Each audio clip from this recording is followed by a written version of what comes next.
तो गुरु माँ के दिमाग में एक विचार चलना शुरू हुआ था, जो कि जहाँ से आ रहे हैं वहाँ से ही ये विचार उठ चुका था। पर जब यहाँ बैठे और अभी फौजी जी की बात सुन रहे थे और बातें हो रही थी, तो उस समय चुप रहा गया। तो उस समय दिमाग में उत्पन्न हो रहा था कि अध्यात्म की उन्नति अधिक से अधिक कैसे हो। तो इस पर कई बार गुरु माँ बोल चुके हैं, आज फिर से दिमाग में आ रहा था तो इसको फिर से बांटते हैं कि एक छोड़ पाना कि हम काम से मुक्त हो गए। काम मतलब कामना, इच्छा से मुक्त हो गए, चाहे पूर्ण रूपे इन क्रोध से अलग हो गए, अथवा लोभ से अलग हो गए, चाहे मोह से अलग हो गए, चाहे अहंकार से अलग हो गए। ये सबके बस की बात नहीं। अहंकार किसको कहते हैं?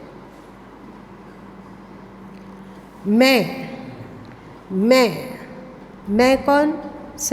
शरीर को लेकर हम लोग मैं बोलते हैं। इसी को पतंजलि योग दर्शन में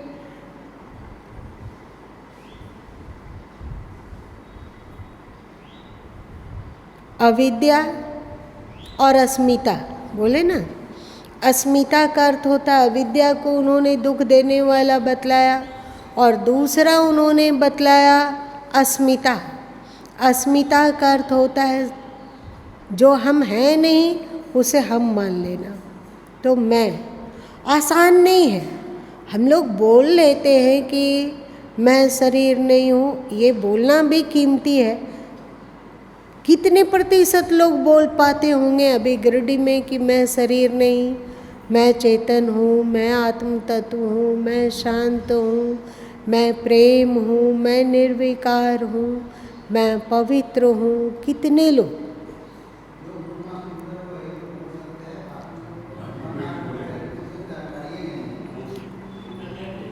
नगण्य है। तो ये हम लोग बोलते हुए भी इसका प्रतिपल इसमें स्थिति होना कठिन है ना। प्रतिपल स्थिति होना कठिन है। जब हम लोग चिंतन करते हैं, विचार करते हैं, तो लगता है कि मोह छिन्न हो गया, पर मोह से पूरी तरह से मुक्त हो पाना आसान नहीं है। चाहे अहंकार है, उससे भी छूट पाना आसान नहीं है। चाहे लालच है, उससे भी छूट पाना आसान नहीं है। ईर्ष्या ही है, राग और द्वेष है, इससे भी पूरी तरह छूट पाना आसान नहीं।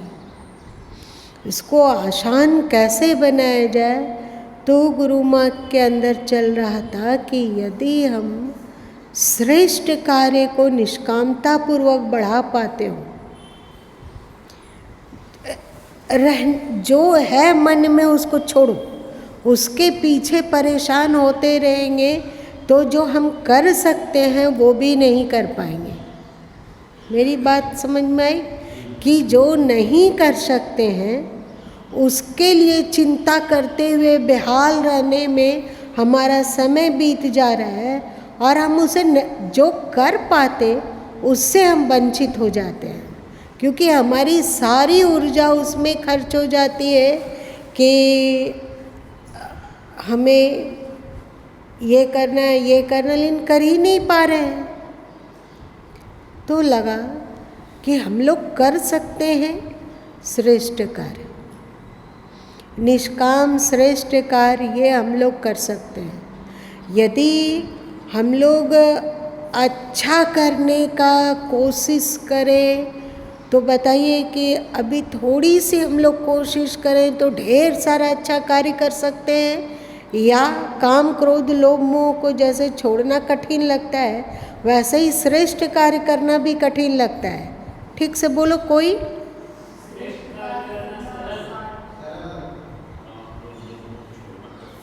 कठिन है।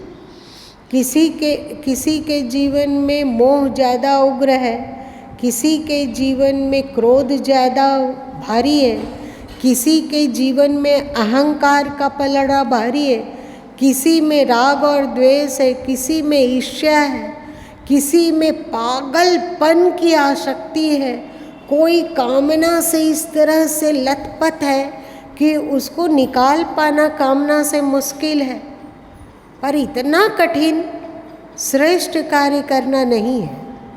श्रेष्ठ कार्य हम थोड़ा सा परिश्रम करके कर सकते हैं। और हमें लगता है कि श्रेष्ठ कार्य, चाहे हमारा शरीर कमज़ोर हो, चाहे हमारा शरीर रुग्ण हो, तो भी हम लोग कर सकते हैं, कर सकते हैं। और एक बात है, जैसे जैसे श्रेष्ठ कार्य बढ़ता जाता है, जैसे जैसे श्रेष्ठ कार्य बढ़ता जाता है, वैसे वैसे पहली बात, देर लग सकता है पर अंधेर नहीं है। पहली बात कि घर में समृद्धि बढ़ने लग जाती है। आप लोगों ने अनुभव किया कि जिस हालत में, जिस आर्थिक स्थिति में हम लोग जुड़े थे, आज उसमें परिवर्तन है, आज उसमें बहुत सुधार है। अब देखेंगे, कोई भी देखता हो, हमें लगता है कि लगभग 92 से 95% तक लोगों को ये दिखता होगा कि वहाँ से जुड़ने के बाद हमारी आर्थिक स्थिति, हमारे बच्चों की स्थिति में सुधार हुआ है।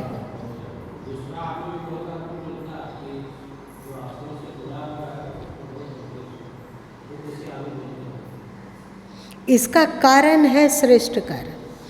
भक्ति है, सत्संग सुन रहे हैं, ये भी श्रेष्ठ कार्य है। कुछ भी हम अच्छा कार्य कर रहे हैं, वो भी श्रेष्ठ कार्य है। और आप लोगों को इसीलिए गुरु माँ बोले कि नहीं, आप भले ही आपकी आमदनी कम हो, आपकी आमदनी न्यून ही क्यों ना हो, पर प्रति माह अथवा प्रतिदिन आप अपनी ताकत से एक ही पैसा क्यों ना हो, उसको आप निकालते हैं। अथवा जिनको सैलरी बेसिक है तो वे अपना निकालते हैं कि नहीं, हमारा ये गुरुअंश है, धर्मअंश है, तो ये हमारा सदकर्म बन रहा है। और फिर गुरु माँ कहते हैं, जो कि हमारा प्राचीन हिंदू संस्कृति है, कि आप प्रतिदिन एक मुट्ठी अनाज निकालिए। तो हमारा ये प्रतिदिन अनाज और द्रव्य का निकलना होता है, तो ये शुभ कार्य है। बहुत बार गुरु माँ बताए हैं कि आप 365 दिन एक मुट्ठी कोई अनाज निकाल रहे हैं। आप सोचेंगे कि उसके बदले में हम साल में एक बार 1 बोरा चावल पहुंचा देते हैं आश्रम में, अथवा 1 बोरा गेहूं पहुंचा देते हैं, इसका अपना फल जाने दीजिए। पर जो नित्य का है उतना लाभ वो नहीं दे सकेगा, क्योंकि नित्य का सदकार, नित्य इसी तरह का छोटा छोटा सदकार हम लोग से होता रहता है। तो धीरे धीरे हम लोगों के कपार में जो दुर्भाग्य लिखा हुआ है, जो प्रारब्ध लेकर हम आए हैं, कड़वा प्रारब्ध, वो खराब प्रारब्ध धीरे धीरे कटने लगता है। अगर वो टिका हुआ रह गया व्यक्ति उबे बिना, कि वहाँ देर है पर अंधेर नहीं है, कहावत है ना, वहाँ देर है पर अंधेर नहीं, तो यदि वो टिका रह जाता है तो अनिवार्य रूप से उसकी हालत सुधरती है, आर्थिक रूप से।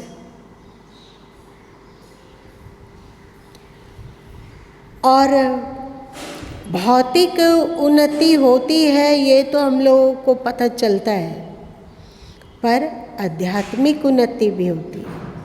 जैसे जैसे हम लोग श्रेष्ठ कार्य करते जाते हैं, वैसे वैसे हम लोगों की कैपेसिटी बढ़ने लगती है। तनाव से मुक्त रहने की कैपेसिटी, चिंता से मुक्त रहने की कैपेसिटी, हमेशा प्रसन्न रहने का स्वभाव हर सुख दुख में अपने आप को संभाल लेने की क्षमता विकसित होती है। कोई परेशानी हो जीवन में तो अनुकूलता प्रतिकूलता लगी रहती है, अनुकूलता और प्रतिकूलता आएंगे ही आएंगे। तो इसको हम बहुत हद तक क्षमता के द्वारा सहन कर ले पाते हैं और प्रसन्न रह पाते हैं।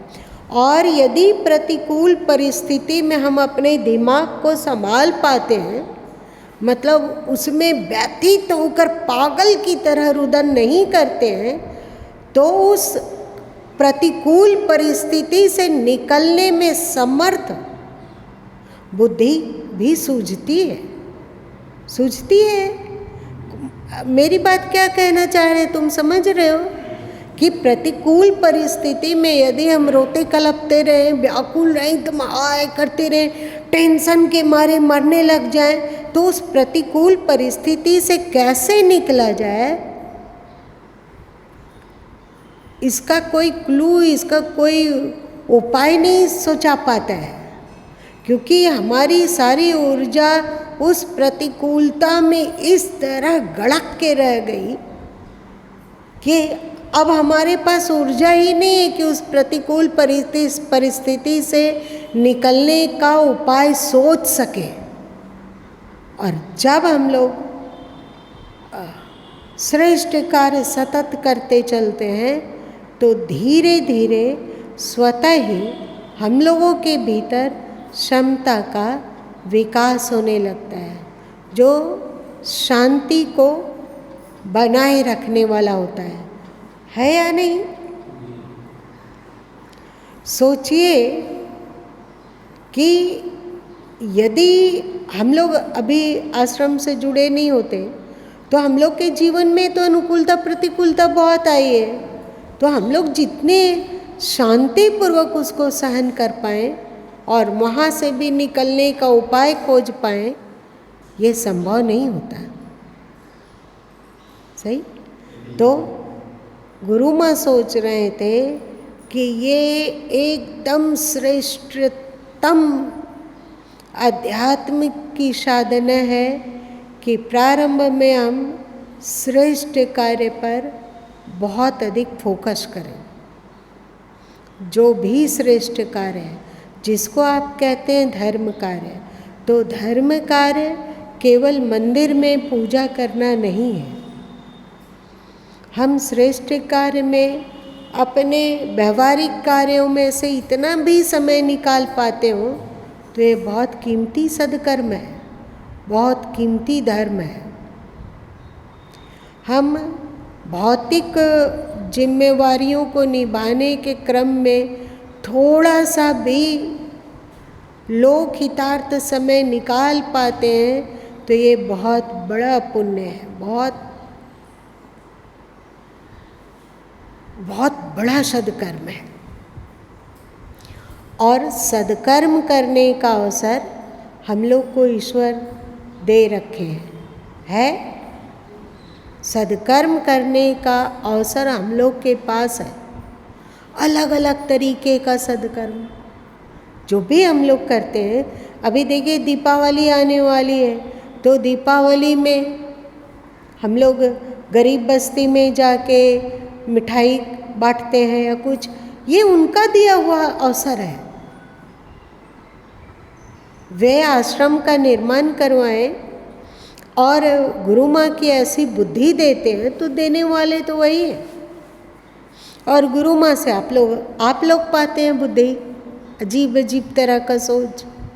ब्लड डोनेशन है हमारे लिए, ये कोई स्वार्थ का सौदा नहीं है, प्रत्युत ये उपकार की भावना है। या फिर हम लोग वस्त्र वितरण करते हैं, ये भी उपकार की भावना है। चाहे हम लोग पत्रिका का प्रचार कर रहे हैं, ये भी एक श्रेष्ठ कार्य का अवसर है। चाहे हम लोग पुस्तक का प्रचार कर पाते हैं, ये भी श्रेष्ठ कार्य है। आप किसी को अच्छा सुझाव दे रहे हैं और किसी को अध्यात्म में लगा रहे हैं, सत्संग में लगा रहे हैं, सद्गुरु के दरबार में ला रहे हैं, ये भी एक श्रेष्ठ कार्य है ना? आप अच्छी चीज़ों की चर्चा दूसरे लोगों के बीच में कर पा रहे हैं अथवा कर रहे हैं, ये भी एक श्रेष्ठ कार्य है। ऐसा नहीं है कि श्रेष्ठ कार्य केवल दान देना है अथवा पैसा खर्च करना है, ये नहीं है। वो भी श्रेष्ठ कार्य है मानेंगे, पर ये भी बहुत श्रेष्ठ कार्य है कि हम किसी को श्रेष्ठ सुझाव दे पाते हो, है ना। तो हम लोगों के पास ईश्वर ने बहुत सारा विकल्प को परोस के रख दिया है। अभी आप जाति और वर्ण से ऊपर उठने के लिए लोगों को प्रेरित करते हैं अपने समाज में। अपने समाज मतलब अपनी जाति नहीं, अपने समाज मतलब क्या, हमारा जो एक विस्तृत हिंदू समाज है उसमें यदि हम इसकी चर्चा करते हो तो क्या ये श्रेष्ठ कार्य नहीं है या नहीं? कितना बड़ा श्रेष्ठ कार्य है। हम अपने धर्म के प्रति किसी में गौरव बोध जगा पा रहे हैं अथवा अपने देश के प्रति किसी में गौरव बोध जगा पा रहे हैं, और हम डंके की चोट से कहते हैं कि देखो हम लोग उस देश में जन्म लिए जिस देश में भगवान भी जन्म लेने के लिए एकदम व्याकुल रहते हैं। देवता ही नहीं, भगवान भी इस धरती में जन्म लेने के लिए व्याकुल होते हैं। आज तक पूरे दुनिया के किसी भी कोने में कोई भी देश हो उसमें तो ईश्वर का अवतार नहीं हुआ। हम लोग के देश में हुआ, तो हम लोगों का देश विश्व का सबसे श्रेष्ठ देश है। आप ये भावना यदि दूसरे में जगा पा रहे हैं तो ये भी तो श्रेष्ठ कार्य है, नहीं है? श्रेष्ठ कार्य है। अपने सनातन धर्म के प्रति आप गौरव बोध जगा पा रहे हैं, ये भी श्रेष्ठ कार्य। हम लोग यदि लिखेंगे ना कि हम लोगों को भगवान कौन कौन सा विकल्प दिए श्रेष्ठ कार्य करने का, तो बिल्कुल दंग रह जाएंगे कि अरे बाबा हम लोग कौन सा पुण्य करके आए भगवान, जो आप हम लोगों को इतना इतना विकल्प देते हो। ये कर लो चाहे ये कर लो, ये कर लो चाहे वो कर लो, कुछ भी करो पर श्रेष्ठ कार्य करते चलो। हम लोग लिखेंगे तो क्या होगा, बहुत बड़ा लिस्ट बन जाएगा। और ये कार्य करने का सौभाग्य, अनेक विकल्प हम लोगों के पास उपलब्ध है, हम लोगों के आश्रम के पास है ना। इसलिए कोतराही नहीं, यथाशक्ति श्रेष्ठ कार्य करते चलो। जब तक हम लोगों में सामर्थ्य है कि हम ब्रश करने में कर पा रहे हैं, स्वयं स्नान कर पा रहे हैं, भोजन के लिए जहाँ पे भोजनालय है वहाँ तक जा पा रहे हैं, घूम फिर पा रहे हैं, हमारा दिमाग अभी सोचने समझने में समर्थ है। अभी हम एक होता है ना कि उम्र बढ़ते बढ़ते धीरे धीरे हम लोग सठिया जाते हैं, तो अभी हम लोग सठियाए नहीं हैं। राम दुलार सठियाए हो क्या? कोई नहीं, तो क्यों नहीं श्रेष्ठ कार्य कर सकते? बहुत कर सकते हैं। तो एक अवसर भी है और एक रिवाज भी है। क्या चीज़ का? कि अपने प्रियजनों के जन्मदिन पर गिफ्ट दें। और हमें पता है कि आप लोगों के अनेक प्रियजनों में से एक तो गुरु माँ है ही।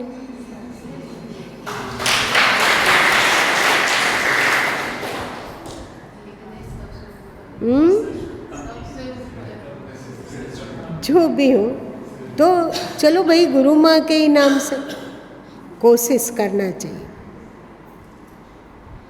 आप लोग कर पाओगे क्या? कर लेंगे? क्यों प्रकाश जी, आप थोड़ा ओवर सीनियर सिटीजन हो गए हैं क्या? हाँ, जूनियर हो कि सीनियर सिटीजन? चलो सबको ही कोशिश करो। और हम लोग इसके द्वारा क्या होगा, 2 कार्य होगा।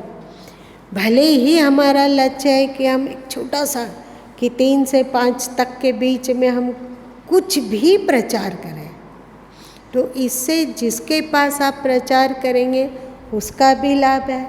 आपका श्रेष्ठ कार्य बना तो आपका भी लाभ है, और गुरु माँ खुश हुए तो ये गुरु माँ को भी लाभ है।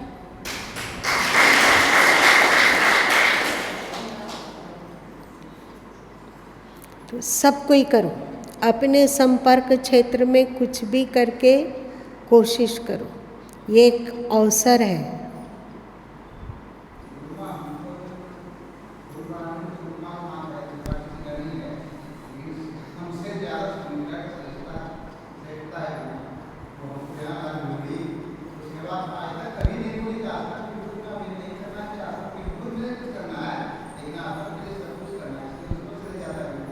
हाँ, तो यदि हम नहीं भी श्रेष्ठ कह पाए, उसी को देख लो, वो भी एक पत्थर का फूल है। उसके घर परिवार में इतने भाई बहन का लंबा चौड़ा लिस्ट है, लेकिन सुमित्रा जैसा तो कोई नहीं है।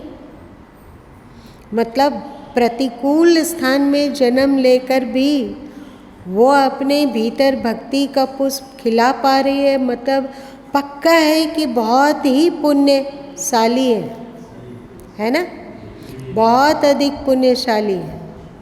इतने प्रतिकूल परिस्थिति में जन्म लेकर अपने भीतर भक्ति का प्रखर बना पाना। और एक बात है, कीमती बात, बहुत ही कीमती बात, वो है जैसे लागे ओर के तैसे निभावे छोर।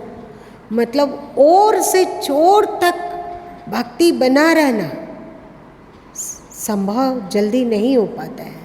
अक्सर देखा जाता है कि इतने पीरियड तक तो बहुत भक्ति रही, उसके बाद धीरे धीरे करके कम होते गई अथवा उदासीनता आ गई।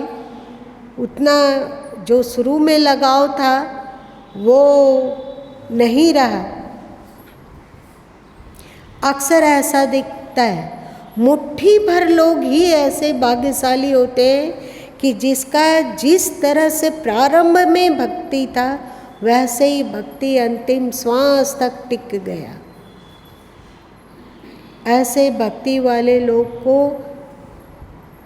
और ऐसी कृपा बरसाने वाले ईश्वर को जितना धन्यवाद और उसका पुण्य समझा जाए वो कम है, बहुत कम है। तो चल सुमित्रा, तू भी पत्थर की फूल है। और भी हम लोग यहाँ जितने लोग हैं, कुछ लोग ही होंगे जिनका जन्म ऐसे माहौल में हुआ जहाँ अध्यात्म और धर्म हो, है कि नहीं। और आप लोग जब जुड़े होंगे तो हो सकता है कोई ना कोई आपको समझाया होगा कि कुछ न कुछ आलोचना सुना भी सकता है कि वहाँ मत जाओ, वहाँ पर ये होता है, वहाँ वो होता है। लेकिन आप हिम्मत करके आप आए, ये भी आपका पुण्य है, ये मामूली बात नहीं है, है?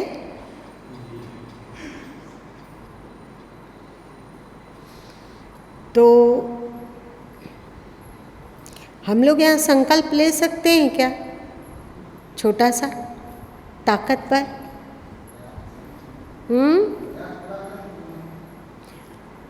सरकार प्रभु कहा करते थे, जो नाधा सो आधा और जो आधा सो साधा। मतलब कोई श्रेष्ठ कार्य में हम लगते हैं, अगर लगते हैं तो आधा अपने आप वो कार्य संपन्न हो जाता है, और जब आधा संपन्न हो जाता है तो वो कार्य पूरा संपन्न हो जाता है। तो इसी को कहा करते थे जो नाधा, नाधा मतलब शुरुआत किया, नाधा सो आधा, उसका आधा काम शुरुआत करने पर ही संपन्न हो गया, और आधा सो साधा मतलब जिसका आधा कार्य सफल हो गया उसका सोचो पूरा कार्य सफल हो गया, है ना। तो यदि हम लोग अपने जीवन में सत्यम शिवम सुंदरम की अनुभूति करना चाहते हैं तो हम लोगों को इसकी शुरुआत श्रेष्ठ कार्य से करना होगा। श्रेष्ठ कार्य को अधिक से अधिक करना। ठीक है, आज इतना ही रहने दो।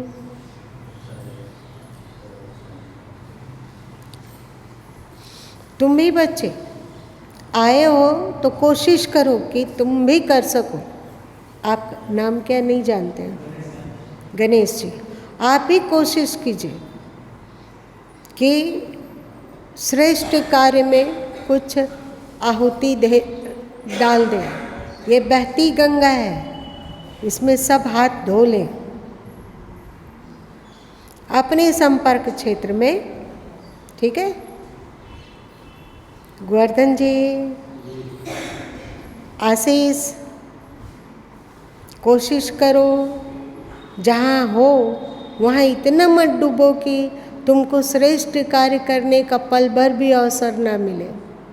श्रेष्ठ कार्य को सतत वो कार्य भी करते हुए चालू रखो जिससे कि हमेशा इसी तरह और अधिक तरक्की और बरकत कर सको। ठीक है, और जिसका नाम नहीं पुकारे उन सबको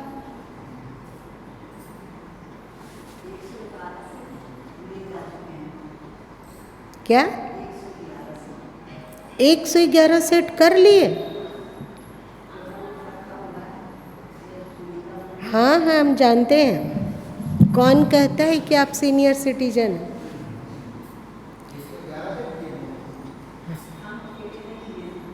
कोई भी किया, लेकिन आप अगुआ बने, ये बहुत अच्छी बात है।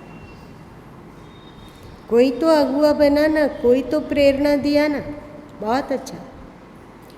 ये बिहार में कौन थे जो कि 80 साल की उम्र में अंग्रेजों का दांत खट्टा किए थे? तो हर सीनियर सिटीजन में वीर कुंवर सिंह का हुंकार भरा हुआ हो। भले ही शरीर हमारा कमज़ोर हो जाता है, पर हमारे दिमाग को कमज़ोर नहीं होना चाहिए। दिमाग के द्वारा हम ढूंढ लेंगे अपने योग्य श्रेष्ठ कार्य। है ना अरुण जी?